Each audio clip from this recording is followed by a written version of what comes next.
Happy New Year. Thank you very much, sister. And welcome to the last in the present series. It's amazing how fast the 6 months go. And of course we're in October and suddenly here we are again in March. And our last speaker is Marnane, who is no stranger to anybody here. He is an annual visitor to the Tipperary People and Places series, and we're always delighted to have him with us. Tonight, the title of his talk is Restoring the Disabled to Usefulness. It is the story of Tipperary Military Barracks during the World War. First it was used for recruitment and then later as a hospital. So without further ado, I hand you over to Des. I hope everybody can hear me okay with this kind of a boom coming back. As Mary was not quite accurate. I'm not talking about the barracks in Tipperary during the war, that's too big a topic, and last time I did talk about an aspect of it. It's quite specifically, as the title on the flyer said, restoring the disabled to usefulness. So it's the specific episode in the history of the barracks when it was used for the recuperation and therapy for soldiers from Irish regiments and also from English regiments. As I say, that's on the flyer, that's what this topic is about. But there is another topic which is more interesting but much more difficult to deal with. And that's the problem of, I suppose, what you might term memory and silence. I grew up very close to the Tipperary Military Barracks. I grew up in the 50s and 60s, and to bring it home to you and to me, bear in mind is that the relationship between when this was happening and when I was growing up is the same as today and the 1970s. So if you were to think that something extraordinary happened in a country town in the 1970s where a population of 6,000 was inundated by several thousand wounded soldiers, you would think that it would make an extraordinary impact, which it clearly did. And as I said, there's this issue of memory and silence a few years on, and I certainly knew nothing about this growing up, and neither did anybody else. So I'm talking about this tonight. It'll probably be published in the Tip Journal next year, I think. And this is the first time that this story is being told, which, if you think about it, is in itself an extraordinary thing, apart from the story itself being extraordinary. I did, the last time I talked, and I think it's in last year's Tip Journal, how the Tipperary Barracks was used to train soldiers in the earlier part of the war. And that training was finished and the soldiers departed, that brigade departed for France, and so the barracks, which was a fairly sizable facility, all the additional information or accommodation that had been built, and the workhouse, which is close to the barracks, those three separate areas of accommodation were lying empty. So somewhere the decision was made that a use could be found, and so this is what they call the Tipperary Command Depot was instituted. One of the things about what happened in Tipperary, restoring the disabled to usefulness, the slogan that was used, is, and this is something I didn't expect to find. So, you know, if somebody said, if you're studying something, summarising in one sentence what your finding is, well, to me it is the extent to which this was a community endeavour, much more than it was a military endeavour, and that is not something I expected to find. One of the reasons why it was so much a community endeavour is that the leadership in the local community, the parish priest, the chairman of the urban council, and the town clerk, and those three key people were overwhelmingly in favour of the war effort and in favour of the Tipperary Barracks being used for this particular purpose. Just to kind of indicate how their politics went, there's a nice quotation from one of them. He's referring, this is talking about the silly effort of Mr. John O'Neill and his troop of nobodies. It's a quotation you can bear in mind when we're approaching the fuss for the centenary of the 1916 Rising. So that's one way of looking at it. This is another way. The silly effort of Mr. John O'Neill and his troop of, John O'Neill of course, or MacNeil, and his troop of nobodies. So the view among the three leading people in Tipperary. And of those three, the parish priest is absolutely the one that's crucial. Arthur Ryan, who's Ryan of Scarteen, so he's not your usual run of Irish country parish priests in terms of his background. And a lot of his own family, of course, served in the war. So basically, Tipperary then became a place where thousands of wounded soldiers, and the figure, it is thousands. I remember the population of the town in the 1911 census was about 6,000. So the impact was overwhelming. And it is not as if these people were confined within the walls of the barracks, not at all. This was very much something that spread out over the entire community. The quotation I used about restoring the disabled to usefulness comes from a London Times article talking about what was happening in Tipperary. As I said also, go forward a few years and it's not something that people wanted to talk about, which means that getting information about what happened is not that easy. One of the sources not relating to Tipperary that was of enormous interest is a book by Joanna Burke.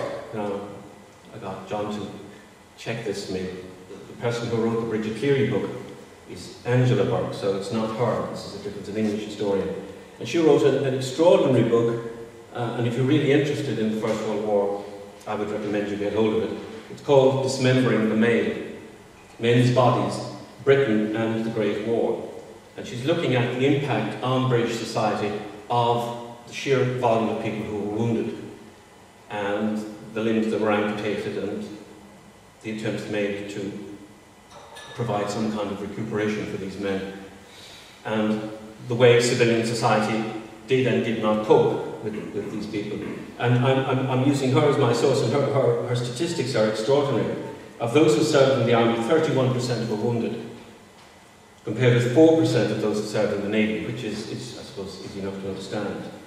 In the first year of the war, 24% of officers and 17% of other ranks were wounded.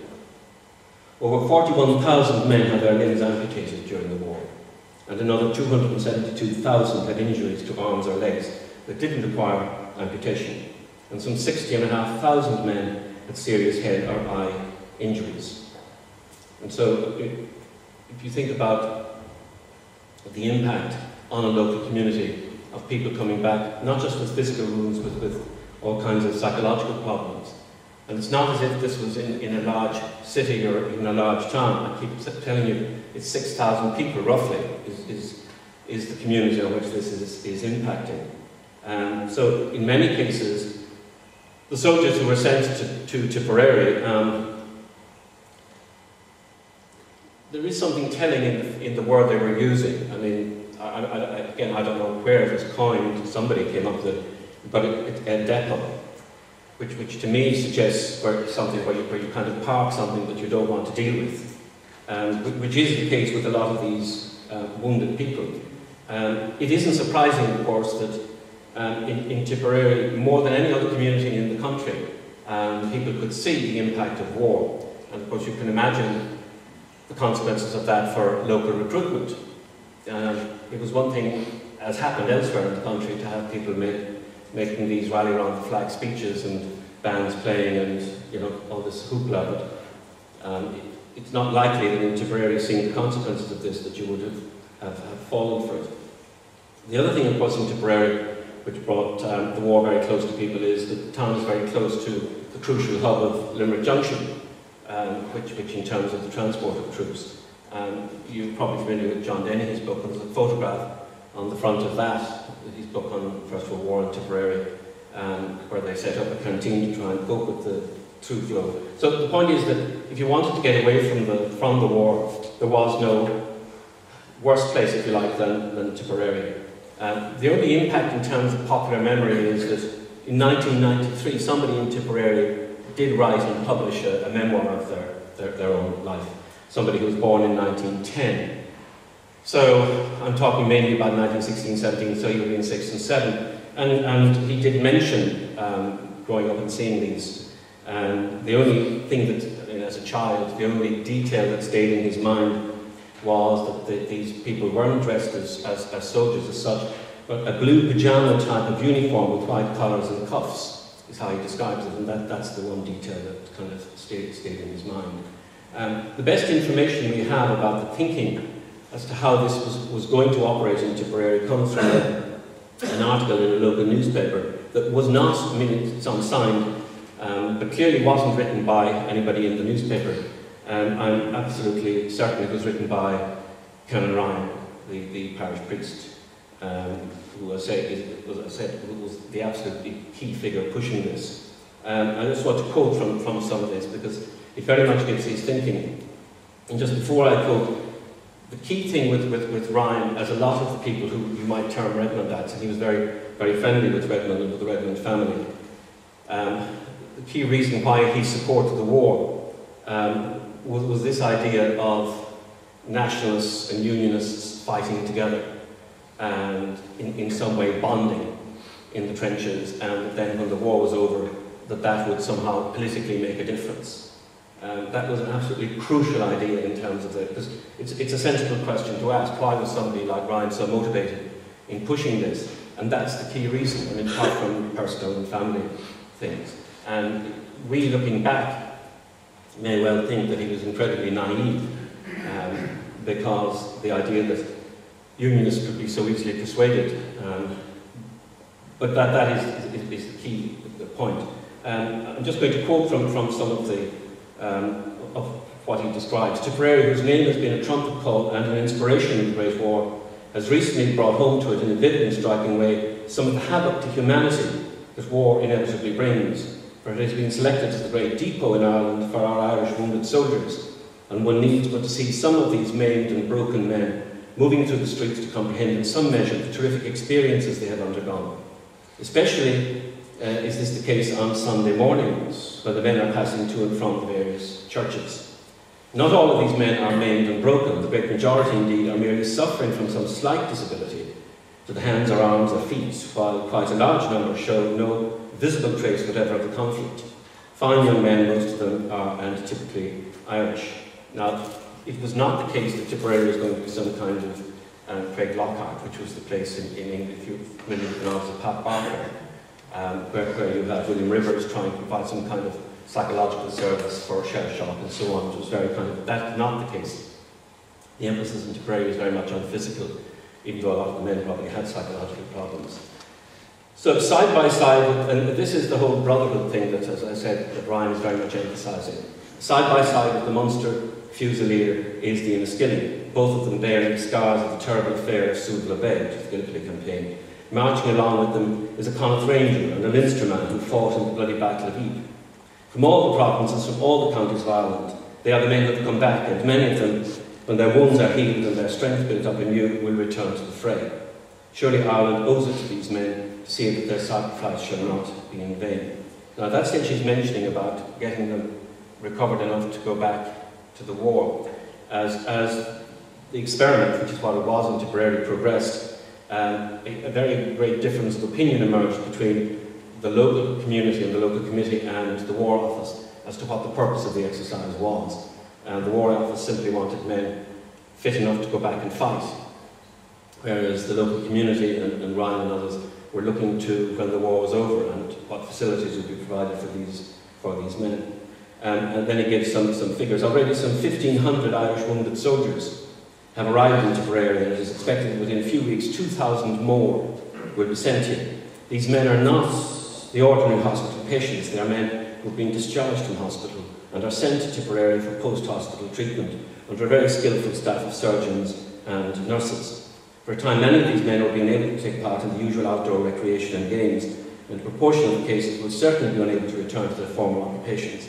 It's essential, therefore, to arrange suitable forms of entertainment for them and to institute elementary and practical instruction in subjects that would occupy them not only while they are at the depot, but also on leaving the army. So he is looking to the future, and what he's planning, and what he's hoping for is quite elaborate, that in some way Tipperary will become some kind of a national centre for the rehabilitation of these men. Now, one of the things in doing this that I got quite excited about, if you can imagine such a thing, finding was an interview with one of the soldiers who was sent to Tipperary, and we play it shortly, and it's quite extraordinary.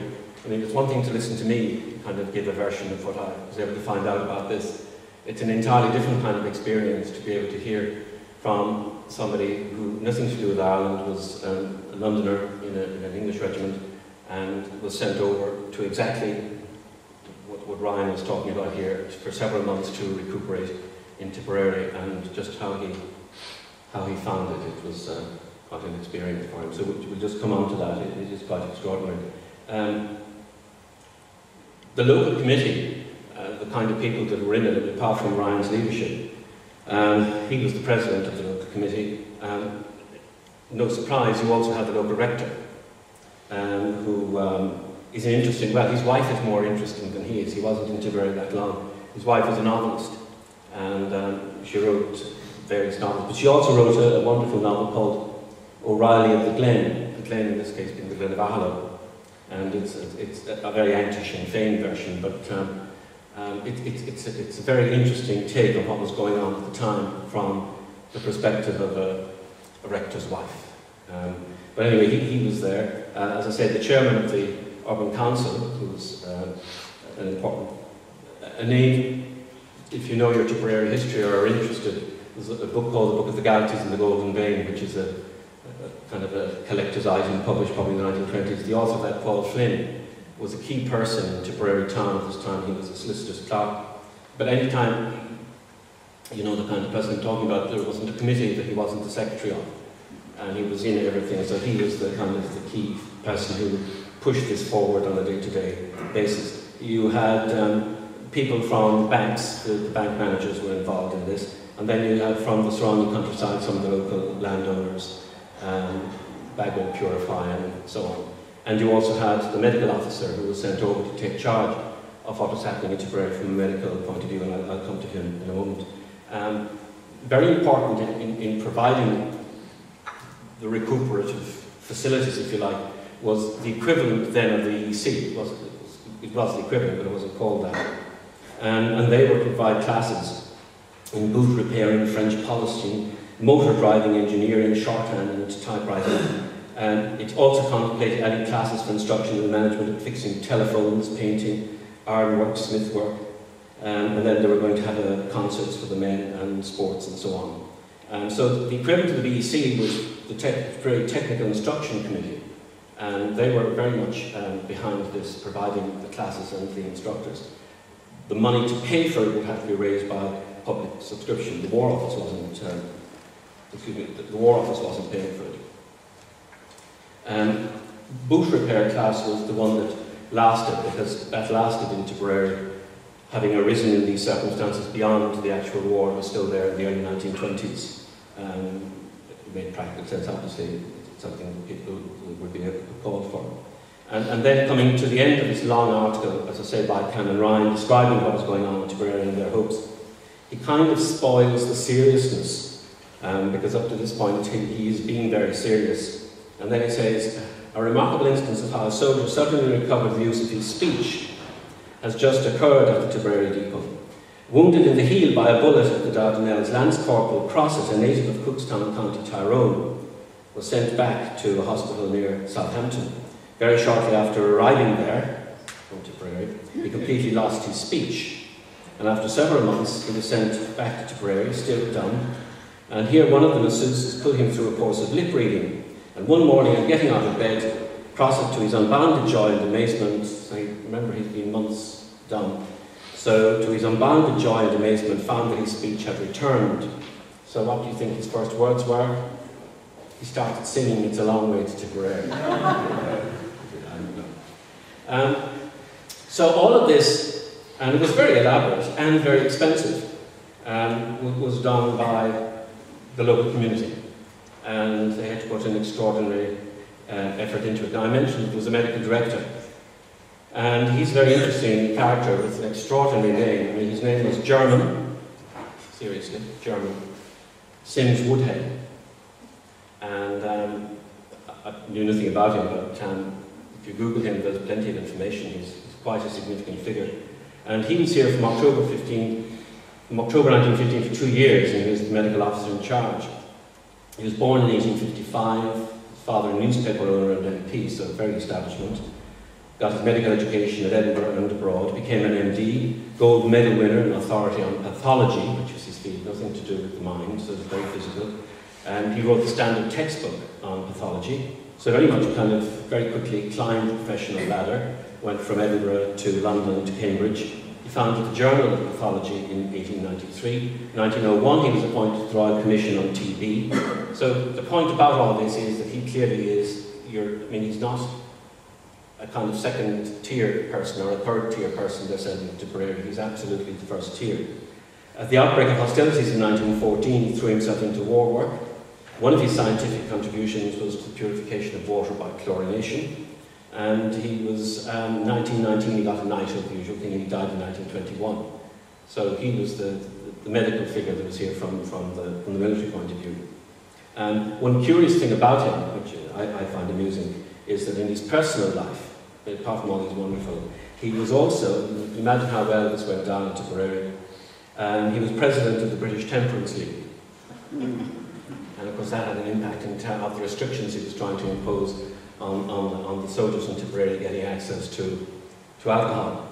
And again, that's a serious role. He's not just a member of the Temperance League, he's the actual president of it in Britain, so he's obviously very enthused about it. So how is this money going to be raised? Because, as I say, this has to be done by the local community. And again, this is the same, it's within the same community, and this is 1916, 17, within 2-3 years that you're going to have Salahead Beg and a whole different, so it's quite extraordinary. I mean, it's not as if it's a different community or a different range of people, they're the same people. So anyway, they had to raise money, and there was a public meeting called, and again, the great and the good attended, from the region. Obviously it's much bigger than just the town. A lot of the usual suspects. Canon Ryan, very much down to business, and we are met here not to make speeches, but to work. And then, of course, he goes on and delivers a very long speech. That was his style. He talked about the meeting being representative of all classes in the region, which, of course, was not the case. The area was very heavily unionised. There was a lot of labour trouble, but, of course, no representation from that section of the community. And there was representation in union terms for agricultural labourers, but they weren't, even though they were the people who were very likely joining up. Farmers were there, but we'll just come back to that. This meeting was the 11th of March 1916, and again, I'm sure you know, but Easter Monday was the 24th of April, so you just have a sense of chronology of where they're going. And Ryan, of course, gives a hostage to fortune, and he talks about the wonderful change that has taken place since the war, with reference to the feelings which soldiers were regarded by the masses of our people. Ryan is one of these people. When you look towards the end of his career, he dies about 1921-22. You go from him being all over the public media to total silence, because the Ireland that he wanted is absolutely not the Ireland that we got. So he withdrew into silence. So it's an interesting kind of career trajectory. The big money raising, and now the amount of money they raised is around £1,000, which in today's terms is maybe 50,000–60,000 euro, which for a one-off fundraising effort is absolutely, I think it's safe to say, there's never been that kind of fundraising in a local community in Tipperary that they would raise that kind of money in kind of one go. So it's clearly the case there was a huge amount of support from the local community for what's going on. So they raised the money by people giving livestock and having auctions. Ryan gave a calf, and I mean, so it wasn't penny halfpenny kind of stuff. And the main organiser, you had 3 honorary secretaries, but the main one was Paul Flynn. He was the one who got the work done. One representing kind of the landed interest, a local estate agent, landed estate agent, and then somebody representing from the Farmers' Society. And again, the take of the Farmers' Society is interesting. They kicked about this, that they weren't too keen on the fundraising on this scale being focused on what was happening in Tipperary for the recuperation of soldiers. Because, not that they said it, but of course they knew that was going to be of no benefit to them, because farmers' sons were not the kind of people who were likely to end up in need of recuperation. They were too busy milking their cows. So there was trouble in the homestead, in the local community because of that. And the most conspicuous donors of livestock, of course, were the local landlords and kind of the local gentry. So from the region, from, let's say, West Tipperary on into East Limerick. The two cinemas in Tipperary, so that, you know, anybody who could get involved, they kind of had nights where they would donate their takings to this. So it was a huge community effort. The sale and auction was held in the presence of the local MP, John Cullinan, who of course lost his seat in 1918. And as I say, around £1,000 was raised. One of the difficulties about this, of course, is that sharing the same platform in promoting this, for example, whereas John Cullinan, who was the Nationalist MP, and you had one of the local estate agents, a chap called Horace Townsend. And so we're all in this together. But if you went back a few years, they were on opposite sides during the Land War, and Cullinan would have been put in jail, not directly because of Townsend, but generally because of Townsend. So I'm not sure that everybody in the audience kind of bought into this theme of brotherhood that was being spread. It was very temporary and very artificial. Not least because, of course, at the same time, elements in the town were parading on the last Sunday of every November to the Manchester Martyrs Memorial. A rather different set of signals. The British Medical Journal ran an article about what was happening in Tipperary, which again gives information once the thing was up and running in 1916. Now again, that article was signed. As I said, the previous article I quoted was not signed, but it was clearly written by Ryan. And totally keeping it in the family. The one in the British Medical Journal was written by Ryan's brother, who was a medical doctor in Tipperary. He's an interesting character. He wrote one book years before that about the time that he served in the working in ambulances during the Franco-Prussian War, 1870. But his politics would have been the same as his brother's. So again, he gives an account of the routine for the people sent to Tipperary. So for example, the work of the depot are probably best understood from a short account of the daily routine. It being borne in mind that the men remain for more than 6 weeks, but are likely to benefit permanently by a 6 months residence. Now again, just a footnote, one of the people from the sound archive that I mentioned earlier, people who had been in Tipperary and who were very late in life, well into their 90s, gave interviews to explain, told a wonderful story about how he was left in Tipperary longer than the medical need would indicate. And the reason he was left in Tipperary was the commanding officer, they had a soccer team that used to play some of the garrisons around, and he was a good soccer player. And they didn't want to lose him, so every time the medical inspection came to know was he fit to go back, they would kind of hide him until eventually he went. And in that interview, the thing that I found most astonishing was that this chap was in Tipperary for a few months in 1917, and I don't assume he was ever allowed again.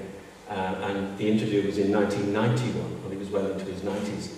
And one of the things he explained in the interview was that when there were local hurling matches, they were confined to barracks in case there was trouble. And then he was being interviewed, he said to the interviewer, hurling is the game they play in Ireland, and they're very good at it in Tipperary, and this year they won the All-Ireland. I'm not a GA person, I had to look it up, and they did, apparently, in 1991.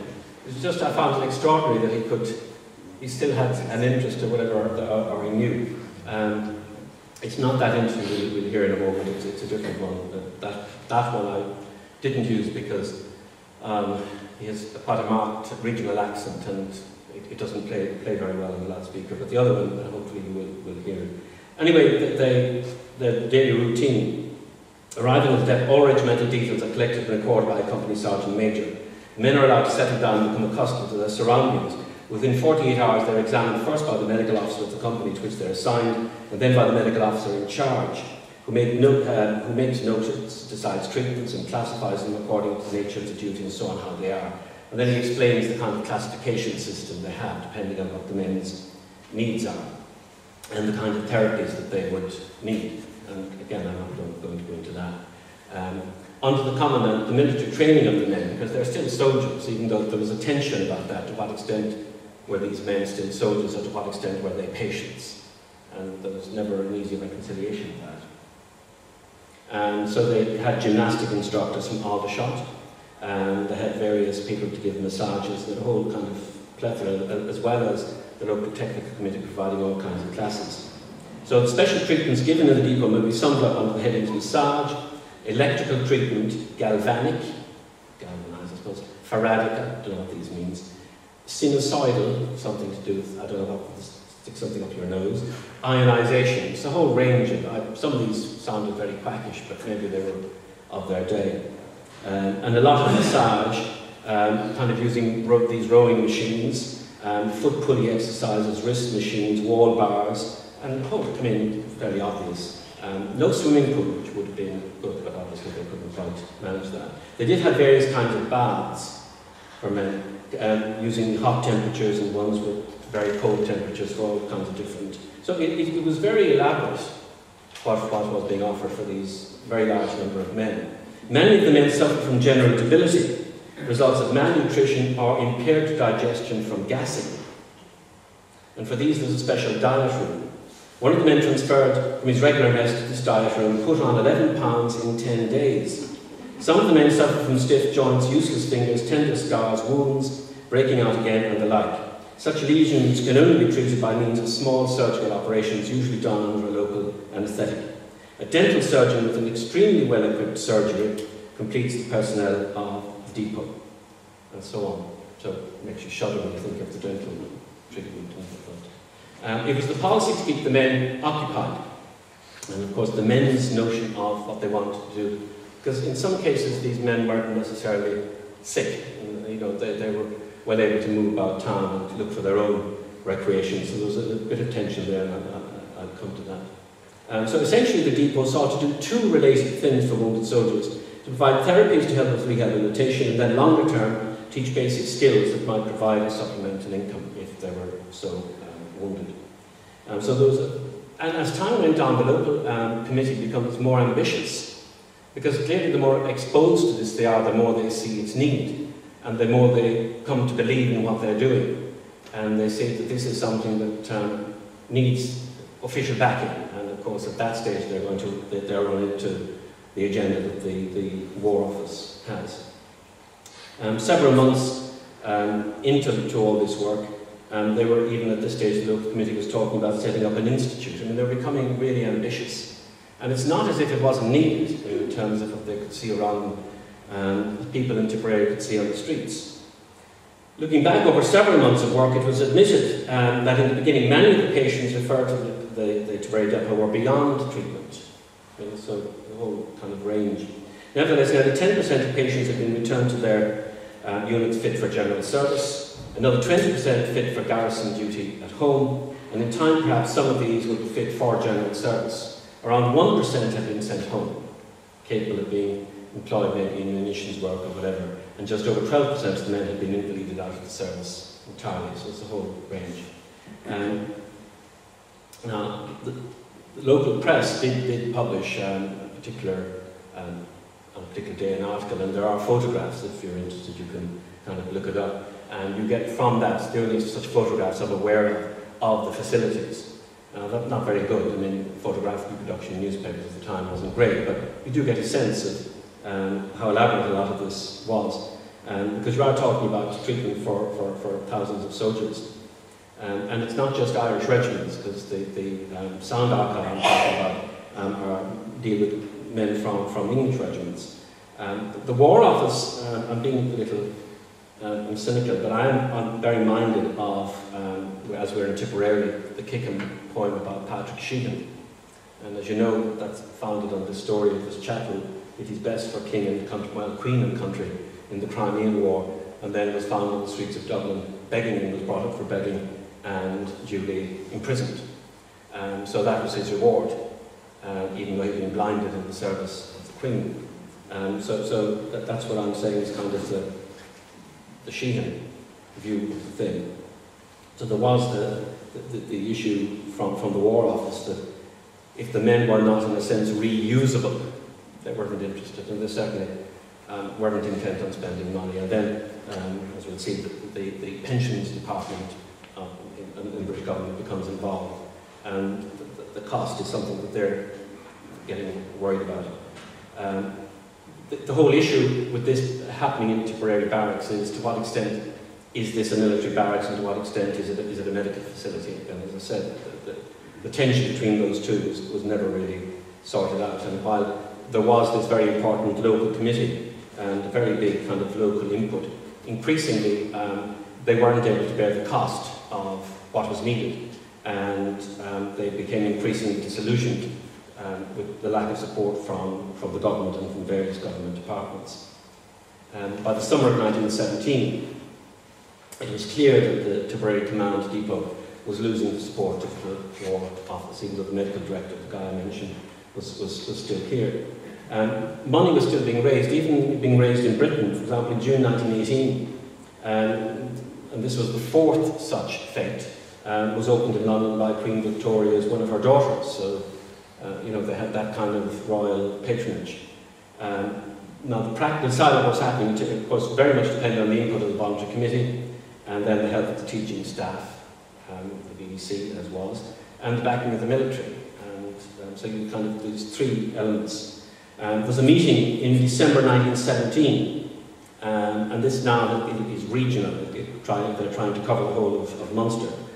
Something calling itself the Joint Committee for Munster, for the purpose of formulating a scheme for the training of discharged soldiers and sailors. And of course this meeting is in Tipperary because that's recognised as the central place for this. And they had people from all over Munster who had an interest, both either personal or professional. A lot of Church of Ireland involvement, a lot of kind of landed, what you call quote-unquote gentry involvement, the usual suspects in other words. And they had elaborate plans, and it's not as if they didn't see the need. But the War Office, and of course it was becoming, this isn't about the course of the war, but the War Office was becoming increasingly desperate for more and more men. So their attitude was kind of use them and lose them, and they just weren't interested in providing facilities if they couldn't get their money back, so to speak, and their money back was troops on the ground in France. So the two were on a collision course, the local committee, if you like, and the War Office.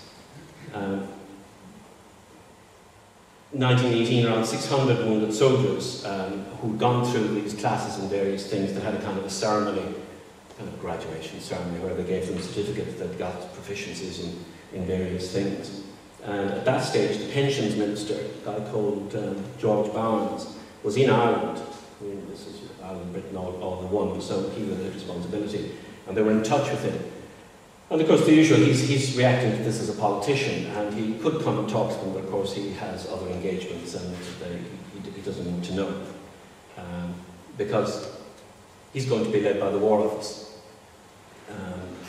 And the army at this stage wanted to make a distinction between recuperating wounded soldiers in whom they had an interest, and discharged or dischargeable wounded soldiers in whom they had much less interest. Whereas the local committee had an interest in their view was a much more kind of humanitarian view. So a lot of these, I suppose you could say, maybe the War Office would have said that this local committee was a bunch of do-gooders and didn't quite see that all that was important in the time that was in it was to defeat the Germans, and the rest could kind of be sorted after the war. Even people who are total 120% loyalists are talking at these meetings about how dire it is to try and deal with the War Office and to try and get any money out of them. As one of them said, I just like the quotation, you cannot get a pint of lubricating oil out of those so-and-sos for the training of these men. Because a lot of the training in terms of practical careers had to do with motor car maintenance, and they'd buy cars and dismantle it and get them, so that men would have because that was recognised obviously as a growth area where there would be jobs. Pensions department really saw that its job was to limit state liability, not to expand state expenditure. So it was a totally a different view of things. John? This stage, I would talk in a few minutes about the reaction of the local community, of ordinary people, not the people involved in the committee, not the quote-unquote do-gooders, just ordinary Tipperary people, to what was going on around them. But because this is so extraordinary, that, as I said, you could hear me talking about it and giving kind of my version, but this is an interview conducted with this chap who was Charlie, his name is Charlie Ward. He was in the Middlesex Regiment, so nothing to do with Ireland. Working class background, London, was wounded autumn 1917 and was sent over to Tipperary. It's 20 minutes long. Now, he's 96 when he gives this, so if any of us is as good as he is at 96, so the sound is a bit iffy, and he has a slight kind of regional accent, but as it goes on, it's easier. But I hope you will hear it. He has some very interesting things to say about Tipperary people. Okay. He begins by, he's on the boat over from Fishguard, and he's on his own, which is interesting. Yeah. It's 20 minutes.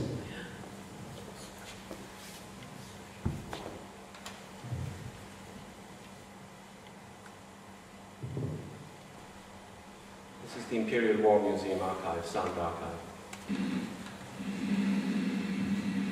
Anyway, after a few days' leave, I took the train from Paddington to Fishguard, and from Fishguard to Rosslare. It was in the late at night, and violent storm was blowing up in the channel.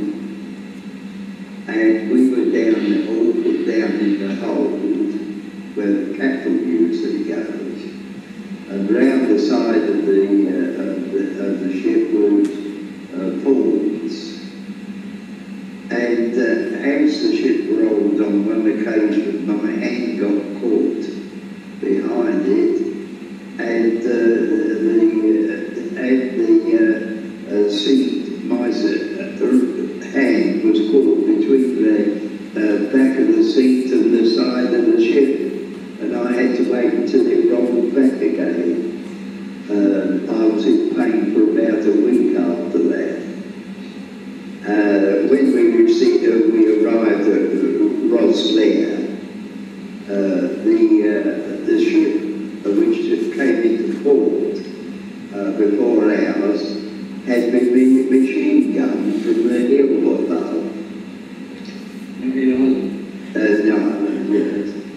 We got onto a train, and we landed up at Tipperary. Was the ship all wounded soldiers? I don't know, there weren't a lot of us. And as far as I was concerned, I was the only one going to Tipperary. Anyhow, we got into a train, we landed at Tipperary, and marched down to the hill to the barracks. Who met you at Tipperary? Were you on your own? I was on my own, yes. And I had to find my own way to the barracks, and anyway, it was only a few yards down from the station. And what used to happen was that any Middlesex men who wouldn't be going back to the front for a little while would be sent to Ireland to recuperate.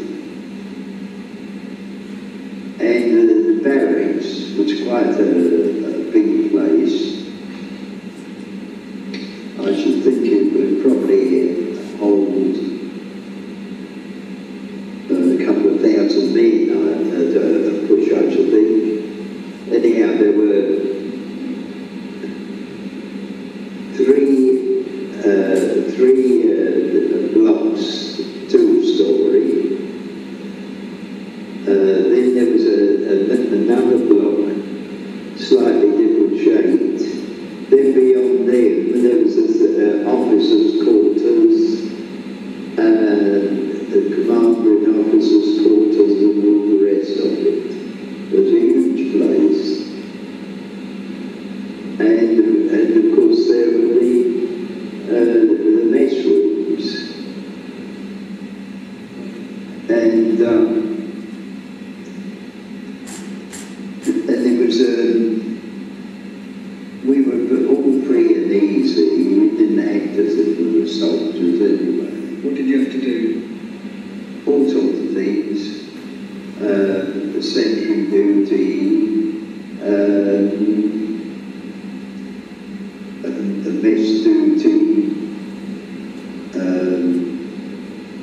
route marches. If you went on a route march, the officers carried the cartridges and you carried the rifles. The order being that in no circumstances should you aim the first blow. That was practiced in Ireland, and I believe it's practiced mostly in parts of the world, for that matter, as far as the British Army is concerned. Did you have much contact with Irish civilians in Tipperary? Oh yes, we got on very well with them. Oh, I know, not really. There were some nasty people about. For instance, we had an all-Ireland strike, and we were given orders to go and guard all the bridges up to County Clare. The railwaymen refused to open the crossing gates, so we had to clamber over the crossing gates with our rifles and our kits and everything. And my section was guarding a little humpback bridge about a mile and a half away from Tipperary station, and the majority of us stayed under the bridge and put a sentry on top. And during the whole night, the only person to go over that bridge was a one-legged, line-drunk Irishman. He lost his leg in the war, I should imagine. Did you think it was a waste of time? We thought it was a waste of time. It was now a piece of cake anyway. Were you told much about the situation? Like what to expect? Oh no,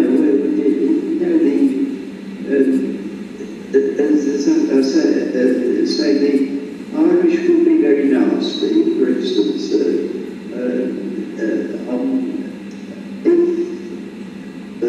this all-Ireland strike day, for instance, we had to guard the banks of public buildings in the high road Tipperary. Well, it wasn't uncommon for an Irishman or a woman to come and spit on the ground in front of it. And one benefit we had in Ireland was we could send over butter and eggs and bacon and meat home where we needed it badly.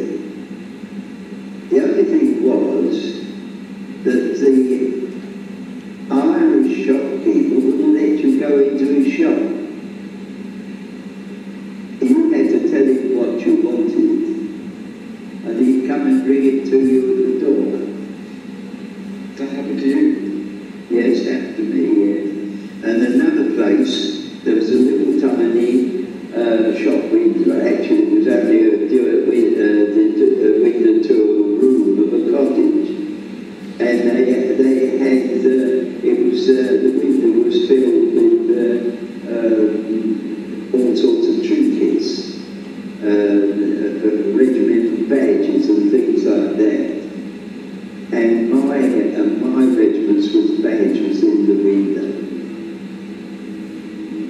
but he wouldn't take it out of that window, although he'd only got to put his hand like that and pick it up. He wouldn't let me have it because I wanted it. And on one occasion, the thing I disliked most was court martials. And we had a drumming out ceremony. What was that? I'll come on to that later. We had a drumming out ceremony there. That meant the troops formed a hollow square. That is, right? Yes. And then on the other side, on the open side, would be the officers and the people who had taken part in the ceremony. They brought the prisoner from the guard room, placed him in the middle, and then they read out what he'd done and what his punishment was. That he was dismissed the services in disgrace. And then the sergeant major pulled out his cap badge, threw that and his hat on the ground, then cut off his epaulets off his tunic, and any thing he got on his tunic.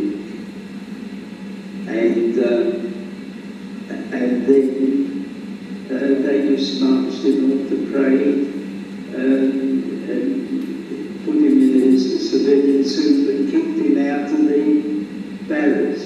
Why had that person been drummed out?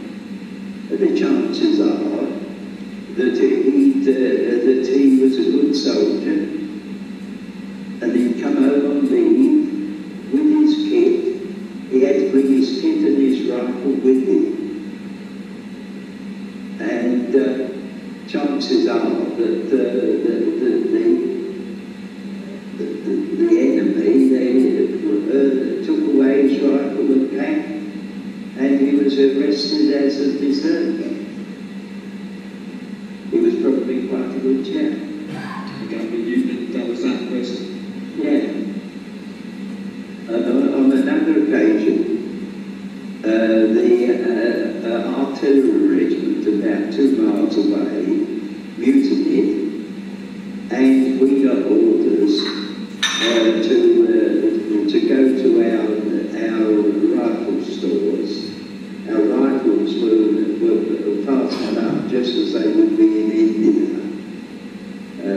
They were chained up in a room, and the door locked. While we were getting our rifles, an Irish regiment in 3 blocks up were waiting to rush their stores, get their rifles, and come and interfere with us. Fortunately, the message came back that the trouble was over, so we didn't go, had to go. How did you get on with the punish? I got on with it for years. Was there ever any trouble?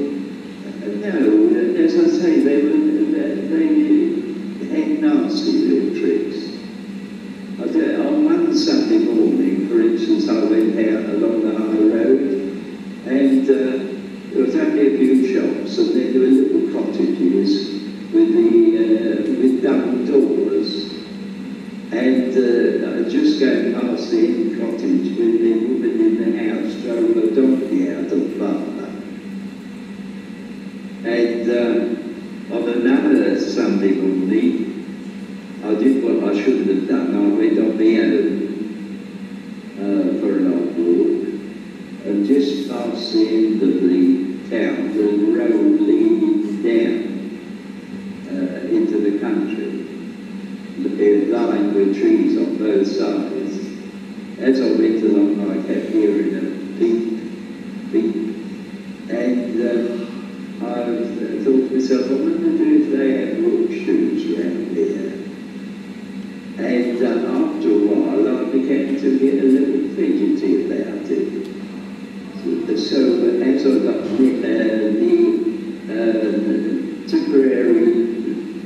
the Tipperary livery line ran across the road in front of me. So when I got a bit nearer, I was to start my pace up and drop behind the railway line. I looked over the top and there were 3 men with rifles laying there. What did you do? I made a signal as if I got some friends behind me. And ducked behind the line and ran as fast as I could out of range. I shall never know whether I intended to be or not. Did you receive orders not to go out to things like that? Well, it was understood really that we went down in twos. And I was just a little bit stupid.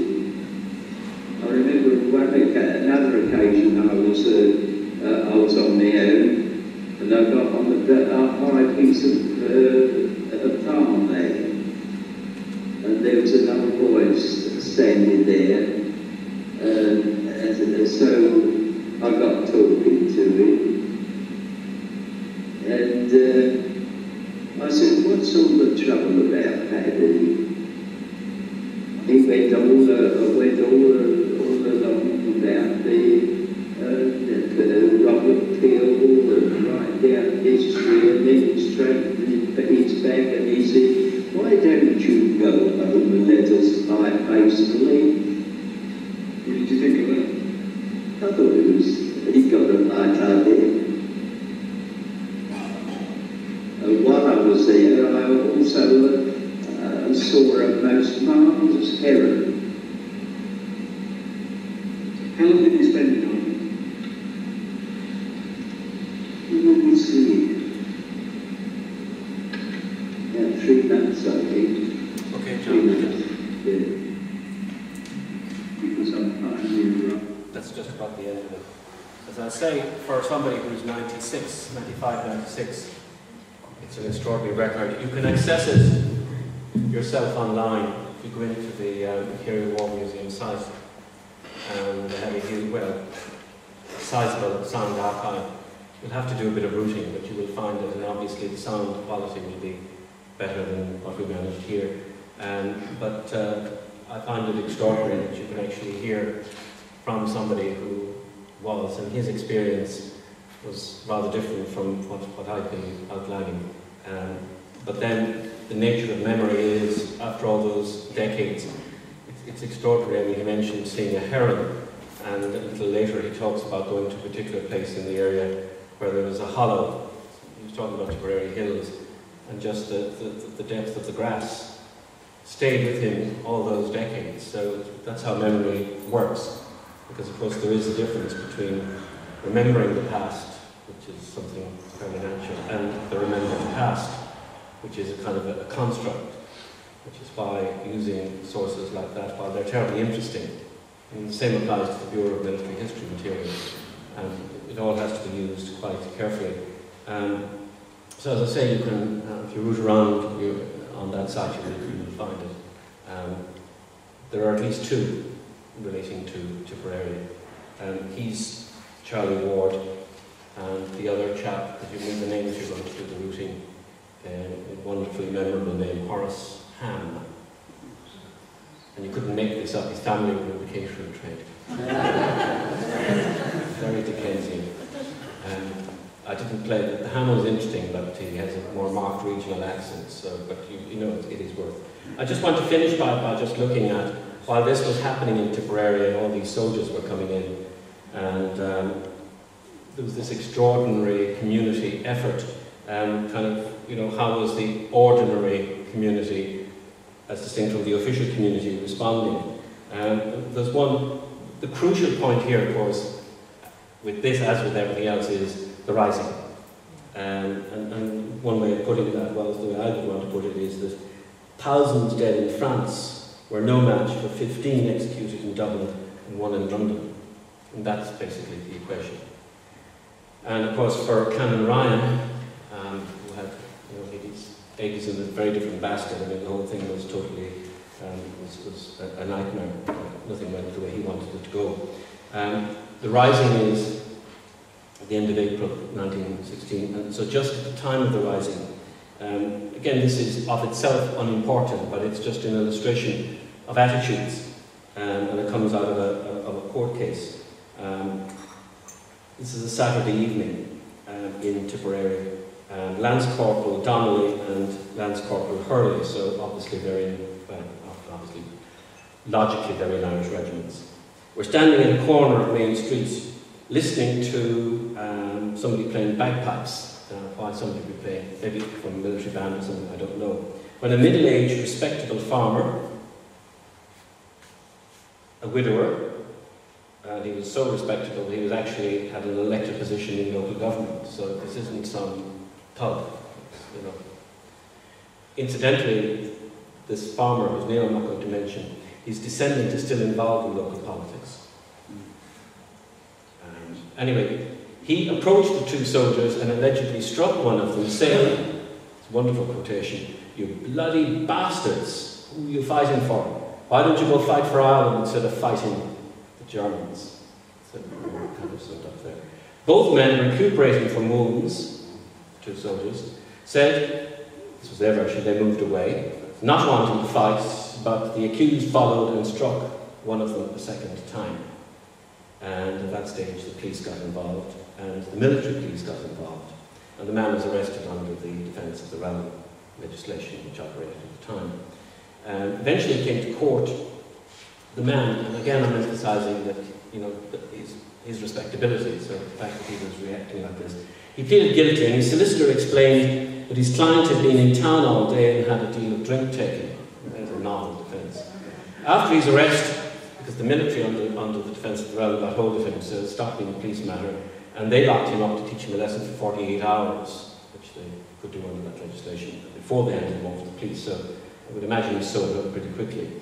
And according to his solicitor, his client had never been in trouble before, and then this was to his credit. In the big fundraising that I mentioned earlier, he had contributed £1, which actually was quite generous for, you know, for a kind of farmer like that.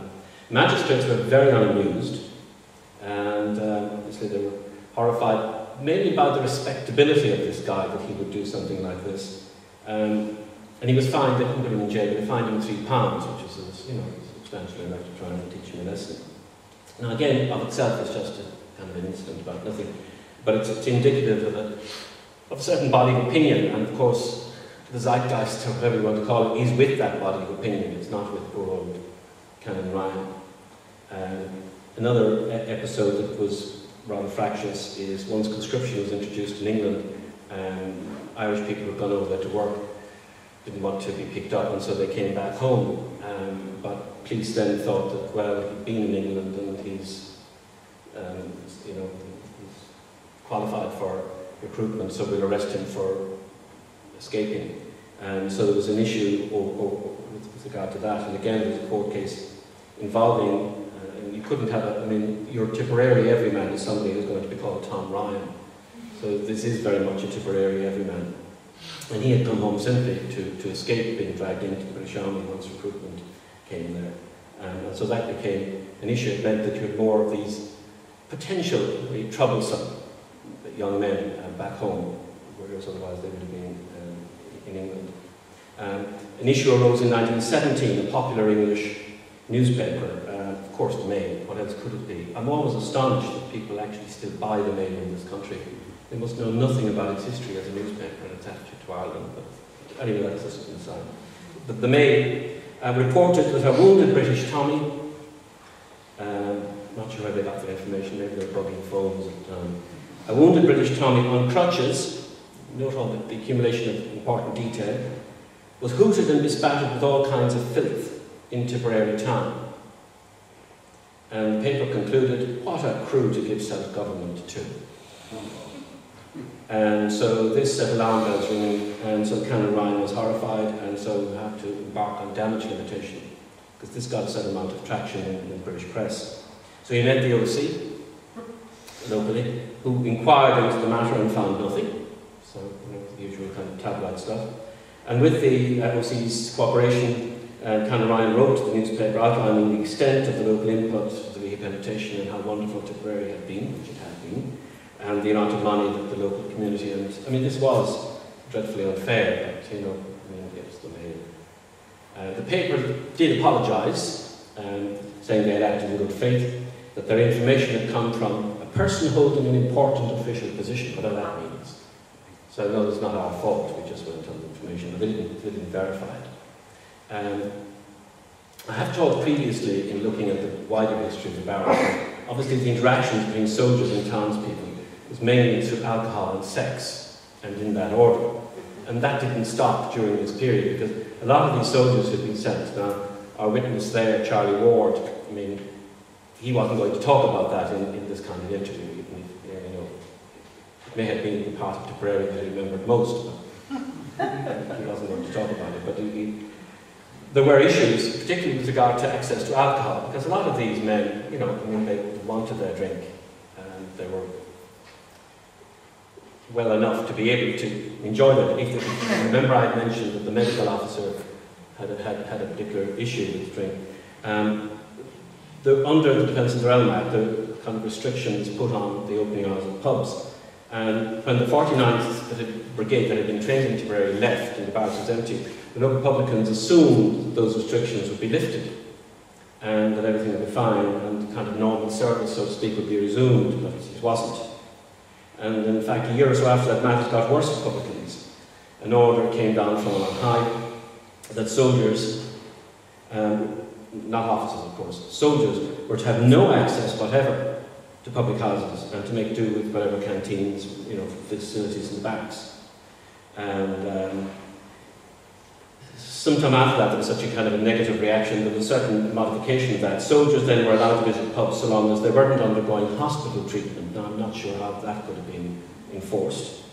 And about that I like that while they could go, there were to be no takeouts, which meant, of course, that shebeens would flourish, which of course they did. And then an example of shebeens, and a lot of the people who gave business to, and who were quote-unquote found on, were patients, in, again, quotations in the hospital. This was Patrick's Day, so you can excuse it. And it doesn't matter the names of the places, but it's one of the poorest places in town, where, you know, extra income would have been looked for. And in many cases, the women running these shebeens, their husbands were in the army. So it's not as if they weren't without income, but they were also without husbands. And arising from this St. Patrick's Day incident, 8 soldiers were found, 2 of whom each had a pint bottle and a half full of porter. And the men's excuse was, well, it was St. Patrick's Day and they were entitled to celebrate. Interesting, the house they were in there, the shebeen, the woman said she had 3 sons in the army, which she had, because, I mean, I know one of them was, Private William Murphy was killed, and the other 2, so, I mean, what she was saying is true, 3 of her sons were, and at least one of them was killed. Now, she should have been, you know, fined hugely, and she might even have gone to jail, but the magistrates were, to an extent, understanding. She got away with a fine of 5 shillings. Obviously, that on Patrick's Day was particularly problematic, and again, there's a certain irony in that, because one of the people who had pushed St. Patrick's Day, not just locally but nationally, was Canon Ryan, who was kind of a lot of say in the Gaelic League. And so establishing Patrick's Day, which became established around that time, the turn of the century, as a kind of a national, but it was very much meant to be a day that you didn't go drinking, but that's not how it worked out. In another raid that was made, the police found 10 soldiers. Again, this is a shebeen, not a pub. Again, the description is extraordinary. There were 2 buckets with about a glass of porter in each, and there were also cups with the signs of porter. As the police entered the house, a soldier caught up one of the buckets and threw its contents into the fire. Each of the buckets could contain about 2 gallons of porter. When the police questioned the soldiers, one of them, a corporal, said they couldn't get a drink anywhere else. What did you expect? And so this time the fine was £5, but again less than it could have been. So there was this whole kind of, with these thousands of soldiers in various stages of means of therapy in town, there was kind of this underbelly. And the only way you're going to get information is really when stuff comes to court. And even then there might be a certain reticence with regard to reporting. And then there's just, this is the last case, which is much more, the others are funny, but this one isn't in the least funny. A soldier's wife was charged with neglecting cruelty towards her 3 children. And by the time this came to court, they'd been taken from her, and the Tipperary workhouse wasn't functioning, the military had taken it over, so they'd been taken off to Kilmarnock workhouse. And the woman was clearly an alcoholic and had a long history of problems. And the inspector from the cruelty people, the children's cruelty people, called, he found the woman and her mother, together with 2 soldiers, so she was in business, so to speak, sitting around where the fire should be, not that it was, should be, drinking porter. And one of the soldiers claimed her as his sister. Which didn't really, because he had an English accent, so I'm not sure how that was going to. And then, of course, there's, when it came to court, the magistrates were horrified and were aware that with this woman's husband, with her husband serving, that there was the separation money, the maintenance money. So many of these women were actually better off because they didn't have husbands bossing them about, and they had money over which they had control for the first time probably in their lives. And a lovely quotation from the court, I think everybody around here gets something out of the War Office money except the children, which I'm sure is very true in many cases. And then some of the magistrates just found the whole thing kind of tastelessly funny, in the sense that it wasn't funny. Because the woman then said that on her husband's life she'd said she would forswear the drink. And the magistrate, if this woman's husband loses his life, as many a good Irishman has lost his life, would the pledge last forever? And the plan then would be that if the woman kind of could show good faith, that she would get her children back. But the interesting, and again, it's not something the court record is going to go into, but clearly there was a woman was involved in prostitution, of which there was a deal in town with that number of soldiers.